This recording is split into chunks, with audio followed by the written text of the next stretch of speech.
Si c'est pas déjà fait, vous vous apprêtez à le faire, vos salines, vos toutes premières salines de l'année pour l'orignal puis le chevreuil. Puis quand vient le temps de parler de ça, bien moi, je pense à Marc Jolicoeur d'Import Export Fourrure. Comment ça va, toi? Salut, Martin. Ça va très bien. Yes, yes. Marc, ta gamme de produits, elle est de plus en plus connue. Dans tes produits, fabriquer une saline, ça peut être simple comment? Je m'y prends comment? Ça peut être de plusieurs façons. L'affaire que je recommande, c'est toujours utiliser l'anti-odeur pour neutraliser vos odeurs. Une fois que ça, c'est fait, on va parler du chevreuil dans ce cas-ci. On va prendre mon pot de sel et minéraux, protéines, vitamines qu'on va venir verser sur un bloc de sel ou sur une souche, ou même au sol, pour venir terminer avec un glacé. Dans ce cas-ci, c'est la jam aux fruits. Je l'ai aux pommes aussi pour le chevreuil. Avec ça ici. Puis ça, moi, pour te dire, là, on en a mis à l'automne, là, la dernière chute qu'on a mis, puis au printemps, on dégage les souches présentement là, pour aller voir les vieilles traces, aller voir vers où ça partait. Puis il reste encore de la jam croûtée. J'ai plusieurs chasseurs là, dans les salons qui sont venus me voir et qui m'ont dit qu'ils n'en reviennent pas. Et les chevreuils sont allés tout l'hiver. Tout l'hiver, ils n'ont jamais cessé d'y aller. Minéraux, il s'agit de le prendre dans ses mains pour se rendre compte à quel point c'est pesant comparé à d'autres formats qui sont très identiques. La différence que tu vas faire entre le chevreuil et l'orignal, c'est que l'orignal, tu vas ajouter deux produits, un produit pour vasière, un produit pour saline, l'activateur de saline. L'activateur de saline que je vous conseille de garder pour la fin parce que c'est très odorant et ça donne une odeur qui est particulière, mais c'est extrêmement efficace. C'est un de mes meilleurs vendeurs. Avec ton souffle, évidemment. Sinon, il va de la même façon, les minéraux, le jam sur le dessus, vasière aux alentours, activateur de saline. Pas la face dans le vent, comme Martin l'a déjà fait, parce qu'elle voulait même pas rembarquer sur le 4 roues avec moi. Ça sent anti-pêché. Dernièrement, tu as les produits pour ours, évidemment.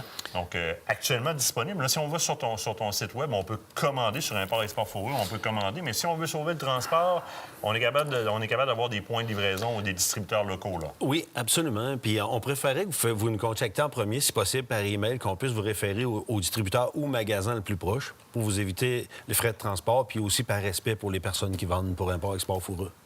Maintenant, je t'ai demandé de venir me rencontrer, me présenter tes produits, mais en fait, je veux mettre les cartes sur table avec toi. OK. C'est la raison pour laquelle je t'ai fait venir ici. Il y a un article qui a été publié très dernièrement dans le Journal de Montréal, écrit par Patrick Campeau, qui a suscité beaucoup d'intérêt et beaucoup de questionnements. Puis c'est toi qui as été interrogé pour bâtir cet article-là. Patrick Campeau, là-dedans, parle de métaux lourds qui pourraient se retrouver si les choix de produits sont mal faits ou dans certains produits qui ne sont pas destinés, par exemple, aux animaux, qui pourraient affecter la santé des animaux si c'est utilisé pour faire des salines. Il existe des métaux qui peuvent être à ce point nocifs, des métaux lourds dans l'alimentation qui peuvent être à ce point nocifs pour les bêtes, Marc? Bien, oui, on n'est pas en train de dire que les autres entreprises ont des métaux lourds dans leurs produits. Là. C'est à faire attention parce qu'on n'est pas là. Ouais, c'est une grosse nuance. C'est une grosse nuance. C'est pas ça qu'on dit. Moi, je dis qu'Import Export Fourrure, ce que j'ai fait dans mon cas, je me suis assuré qu'il n'y en ait pas. Parce qu'il y en a dans plusieurs choses que les gens ne savent pas.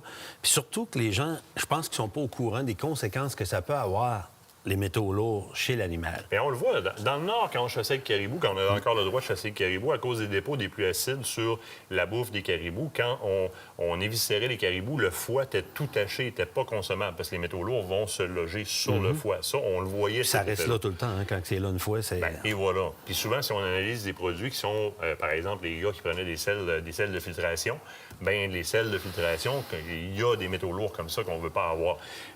Par contre, tu me parles de santé animalière, puis là, c'est là où est-ce que moi j'ai un bémol, puis c'est là où est-ce que je veux mettre carte sur table. Parce qu'il y a beaucoup de monde qui disent que leur produit est bon, il y a beaucoup de monde qui disent que leur produit respecte la santé animalière, comme c'est ce que tu dis depuis le début, tu respectes la santé animalière puis la nappe phréatique. Moi, là, comme consommateur, là, je m'en vais au magasin. S'ils me disent tous qu'ils respectent la santé animalière, je fais comment pour savoir, moi, différencier ce que le gars dit puis ce qui est vrai? OK. Je vais tourner ce pot-là vers la caméra. Oui. En partant, je vais vous parler de ma liste d'ingrédients de tout et mes résultats d'analyse, puis le saut du laboratoire que j'ai là. Puis tu sais, je veux pas... Comment je dirais bien ça? Je pense que c'est la moindre des choses quand tu veux t'annoncer comme ça que tu devrais avoir ça. C'est-à-dire que toi, pour déclarer que ton produit est propre à la consommation animalière et bon pour la nappe phréatique, tu les fais tester en laboratoire. Absolument. J'ai toute la gang, même ceux... Au début, j'avais pensé de faire tester ceux-là qui étaient consommables seulement. Puis après réflexion, puis après ce qui m'avait... Tu sais, ça m'avait agacé un peu ce que quelqu'un m'avait déjà dit. Il dit, garde Hélène, qui est même microbiologiste, on ne prendra pas de chance, tu vas tout envoyer au laboratoire de détection. Ah, on va remettre prochainement l'entrevue qu'on avait faite ici avec Hélène qui parlait de ça. Mais ma prochaine question, tu vas la trouver peut-être un petit peu peut-être limite stupide, mais je fais un peu de business moi aussi dans la vie. Hein. C'est pas un peu suicidaire de mettre autant d'argent que ça dans des tests en laboratoire? C'est pas un peu fou comme idée? Écoute, c'est très coûteux, c'est onéreux, c'est risqué, c'est vrai. Mais moi, quand je fais de quoi, je le fais pas à peu près. Vous voulez m'assurer d'avoir le produit le plus efficace sur le marché. Vous doutez de cela. Vous encourage tout le monde qui nous suit ici, ou peu importe, abonnez-vous à la page d'Import-Export Fourrure sur Facebook. Ça vous coûte pas une scène. Reculez de 2-3 ans, puis allez voir les commentaires de chasseurs et chasseuses, qu'est-ce qu'ils disent des résultats.